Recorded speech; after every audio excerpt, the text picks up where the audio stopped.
ರಾಯರ ಹತ್ರ ಒಬ್ಬ ಸಣ್ಣ ವಯಸ್ಸಿನ ಶಿಷ್ಯ ಬಂದಂತೆ. ತಂದೆ ತಾಯಿಗಳು ಅವರು ಬಡವರು, ಸಣ್ಣ ಹುಡುಗ, ಅವನಿಗೆ ವಿದ್ಯೆ ಹತ್ತಲಿಲ್ಲ. ರಾಯರ ಸೇವೆನಾದರೂ ಮಾಡಿಕೊಂಡು ಉದ್ಧಾರ ಆಗಲಿ ಅಂತ ತಂದು ಬಿಟ್ರು. ಹಾಗೆ ಏನು ಕೊಡ್ಬೇಕು? ಸಣ್ಣ ಹುಡುಗ, ಅವನಿಗೇನು ಸೇವೆ ಕೊಡಬೇಕು? ಸಣ್ಣ ಹುಡುಗ. ಅದಕ್ಕಿಷ್ಟು ಹೇಳಿದ್ರಂತೆ ರಾಯರು, ನಾನು ಆಚೆ ಈಚೆ ಹೋಗಿ ಬಂದಾಗ ಒಳಗೆ ಬರುವಾಗ ನನ್ನ ಕಾಲಿಗೆ ನೀರು ಹಾಕು ಅಂತ ಕೆಲಸ ಕೊಟ್ಟರು. ಒಂದು ತಂಬಿಗೆ ನೀರು ತಗೋ, ನನ್ನ ಪಾದಕ್ಕೆ ಹಾಕು, ನಾನು ಒಳಗೆ ಬರ್ತೇನೆ. ಹೊರಗೆ ಹೋದರೆ ಸಂಚಾರ ಮಾಡಿ ಒಳಗೆ ಬರುವಾಗ ಪಾದಕ್ಕೆ ನೀರು ಹಾಕೊಂಡು ಬರಬೇಕು. ಹಂಗೆ ಮನೆಗೆಲ್ಲೆಲ್ಲ ಓಡಾಡಬಾರ್ದು, ಅಶುದ್ಧಿ ಆಗ್ತದೆ. ಅದರಿಂದ ರಾಯರು ಹೇಳಿದ್ರಂತೆ, ಎಲ್ಲಿಯಾದ್ರೂ ಹೋಗಿ ಬಂದ ಕೂಡಲೇ ನೀನು ಪಾದಕ್ಕೆ ನೀರು ಹಾಕು. ಅಷ್ಟೇ ಕೆಲಸ ಮಾಡಿಕೊಂಡಿದ್ದ. ಅದೇ ಮಾಡಿ ಮಾಡಿ ಮಾಡಿ ಮಾಡಿ ತಾರುಣ್ಯಕ್ಕೆ ಬಂದ, ಯುವಕನಾದ. ಅವರ ಅಪ್ಪ ಅಮ್ಮ ಇವನಿಗೊಂದು ಕನ್ಯಾ ನೋಡಿದ್ರು. ಮದುವೆ ಅಂತೂ ಮಾಡಬೇಕಲ್ಲ, ವಿದ್ಯೆ ಇಲ್ದಿದ್ರೆ. ಮದುವೆ ಮಾಡೋಣ ಅಂತ ಒಂದು ಕನ್ಯಾ ನೋಡಿದ್ರು. ಯಾರ ಹತ್ರ ಹೇಳಿ ಕಳಿಸಿದ್ರಂತೆ, ಒಂದು ಕನ್ಯಾ ನೋಡಿದ್ದೀವಿ, ಮದುವೆ ಮಾಡ್ತೀವಿ, ರಾಯರ ಹತ್ರ, ಗುರುಗಳ ಹತ್ರ 2 ದಿವಸ ರಜೆ ಕೇಳಿ ಬಾ ಅಂತ ಅವ್ರು ಹೇಳಿದ್ರು. ಹುಡುಗ ಹೋಗಿ, ತರುಣ ಹೋಗಿ ಕೇಳಿದ್ನಂತೆ, ಅಪ್ಪ ಅಮ್ಮ ಮದುವೆ ಮಾಡ್ತಾರಂತೆ ಗುರುಗಳೇ, 1-2 ದಿನ ರಜೆ ಬೇಕಾಗಿತ್ತು. ರಾಯರು ಹೇಳಿದ್ರಂತೆ, 2 ದಿನ ಅಲ್ಲ, 1 ವಾರ ರಜೆ ಕೊಡ್ತೀನಿ ಹೋಗು ಅಂದ್ರು. ಮದುವೆ ಮಾಡ್ಕೊಳ್ಳಿಕ್ ಹೋಗ್ತಿದ್ದಿ, 2 ದಿನ ಹೇಗೆ ಸಾಕಾಗ್ತದೆ, 1 ವಾರ ರಜೆ ಕೊಡ್ತೀನಿ ಹೋಗು. ಸಂತೋಷ ಆಯ್ತು, ಹೊರಟ. 1-2 ಹೆಜ್ಜೆ ಬಂದು ಕೂಡಲೇ ರಾಯರು ಕರೆದ್ರಂತೆ, ಅಲ್ಲೋ ಮದುವೆಗೆ ಹೋಗ್ತಾ ಇದ್ದಿ, ಒಂದಿಷ್ಟು ಹಣ ಕಾಸು ಬೇಡವೆ, ದುಡ್ಡು ಕೊಡ್ತೀನಿ ತಗೊಂಡು ಹೋಗು ಅಂದ್ರು. ಮದುವೆ ಅಂದ್ಮೇಲೆ ಖರ್ಚಿದ್ದೇ ಇರ್ತದೆ, ಬಂಧು ಬಳಗ ಬರ್ತಾರೆ, ಖರ್ಚಿರ್ತದೆ.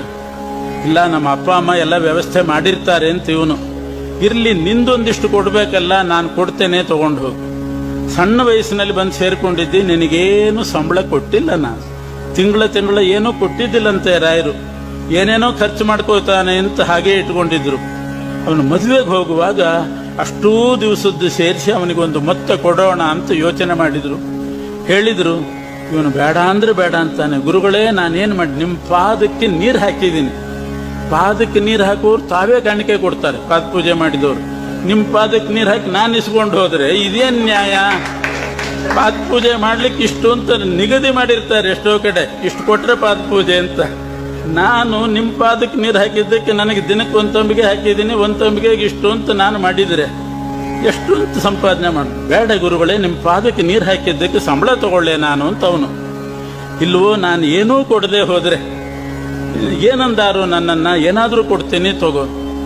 ನಿಮಗೆ ಅಷ್ಟು ನನಗೆ ಕೊಡಬೇಕು ಅಂತ ಇದ್ರೆ ದಿನಾ ನಿಮ್ಮ ಪಾದಕ್ಕೆ ನೀರು ಹಾಕ್ತಾ ಇದ್ದೆ ಒಂದು ಜಾಗದಲ್ಲಿ. ಆ ನೀರು ಹರಿದು ಹೋಗಿ ಒಂದು ಕಡೆ ಕೆಸರಾಗಿತ್ತು. ಒಂದಿಷ್ಟು ಕೆಸರು ತಗೊಂಡು ಹೋಗ್ತೀನಿ, ಅನುಮತಿ ಕೊಡ್ರಿ ಅಂತಂದು. ರಾಯರಂದ್ರು, ಅಲ್ಲೋ ಇಷ್ಟು ವರ್ಷ ನನ್ನ ಸೇವೆ ಮಾಡಿದ್ದಕ್ಕೆ ನಿನಗೆ ಕೆಸರು ಕೊಟ್ಟು ಕಳಿಸಿದ್ರು ಏನಂದಾರು? ರಾಯರು ಒಂದಿಷ್ಟು ಮಣ್ಣು ಹಾಕಿ ಕಳಿಸಿದ್ರು ಅಂತಾರಷ್ಟೇ. ಕೊನೆ ಮಣ್ಣು ಕೊಟ್ಟು ಕಳಿಸಿದ್ರು, ಮಣ್ಣು ಹಾಕಿದ್ರು ಬಾಯಿಗೆ ಅನ್ನೋ ಹಂಗೆ ಆ ಅಪವಾದ ಬರ್ತದೋ? ಕೆಸರು ತಗೊಂಡು ಹೋಗಿ ಏನು ಮಾಡ್ತೀವಿ? ಇಲ್ಲ ಗುರುಗಳೇ, ದಿನಾ ನೀರು ಹಾಕುವಾಗ ನೋಡ್ತಾ ಇದ್ದೆ, ಆ ಭೂಮಿ ಏನು ಪುಣ್ಯ ಮಾಡಿದೆಯೋ ಏನೋ, ನಿಮ್ಮ ಪಾದೋದಕ್ಕೆ ಹೊತ್ತಿದೆಯಲ್ಲ ಅಂತ, ಅದರ ಪುಣ್ಯ ಎಷ್ಟು ಅಂತ ಅನ್ಕೋತಾ ಇದ್ದೆ. ಆ ಪುಣ್ಯ ಮಾಡಿದ ಆ ಭೂಮಿಯನ್ನೇ ಒಂದು ಕೆಸರು ತಗೊಂಡು ಹೋಗ್ತೇನೆ. ಬಹಳ ಕೇಳಿದ್ದಕ್ಕೆ ಅದಕ್ಕೆ ಧಾರಾಳ ತಗೊಂಡು ಹೋಗು ಅಂದ್ರು. ಒಂದಿಷ್ಟು ಕೆಸರು ತಗೊಂಡು ಉಂಡೆ ಮಾಡಿ ಒಂದು ಹಿತ್ತಾಳೆ ಡಬ್ಬಿಯಲ್ಲಿ ಇಟ್ಕೊಂಡು ಬಂದಂತೆ. ಹೊರಟ. ರಾತ್ರಿ ಆಯಿತು. ರಾತ್ರಿ ಆದಾಗ ಅವನ ಊರು ಇನ್ನು ಮುಂದಿನೂರು, ಹಿಂದಿನೂರಿಗೆ ರಾತ್ರಿ ಆಯಿತು. ಒಂದು ಕಡೆ ಒಬ್ರು ದೇಸಾಯರ ಮನೆ, ಹೊರಗಡೆ 2 ಕಟ್ಟೆ ಕಟ್ಟಿರ್ತಾರೆ. ಯಾರಾದರೂ ಬಂದರೆ ಕೂಡ್ಲಿಕ್ಕೆ ಮಾಡಲಿಕ್ಕೆ ಹರಟೆಗೆ ಅಂತ ಕಟ್ಟಿರ್ತಾರೆ. ರಾತ್ರಿ ಆಗಿತ್ತು, ಬಾಗಿಲು ಹಾಕಿತ್ತು. ಇವನು ಯಾರನ್ನೂ ಎಬ್ಬಿಸಲಿಲ್ಲ. ಹೊರಗಡೆ ಕಟ್ಟೆಯಲ್ಲಿ ಮಲ್ಕೊಂಡ್ಬಿಟ್ಟ. ಆಯಾಸ ಆಗಿತ್ತು, ಮಲ್ಕೊಂಡ. ನಿದ್ದೆ ಹತ್ತಿತು. ಮಧ್ಯರಾತ್ರಿಗೆ ಯಾರೋ ಬಂದು ಎಬ್ಬಿಸ್ತಿದಾರಂತೆ. ಎದ್ದೇಳು ಎದ್ದೇಳು, ಯಾಕೆ ಇಲ್ಲಿ ಮಲ್ಕೊಂಡಿದ್ದೆ, ನಂಗೆ ತೊಂದರೆ ಆಗ್ತದೆ, ಏಳು ಅಂತ. ಎದ್ದು ನೋಡ್ತಾನೆ, ಬಾಗಿಲು ಹಾಕಿದೆ.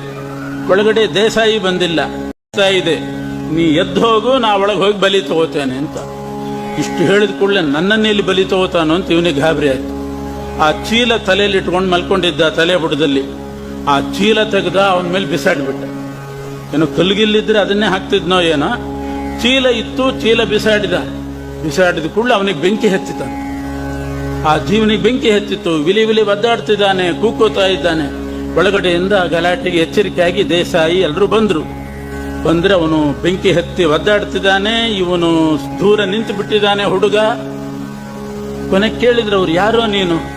ಅವನ್ಯಾರು? ಯಾಕೆ ಬೆಂಕಿ ಹತ್ತಿದೆ?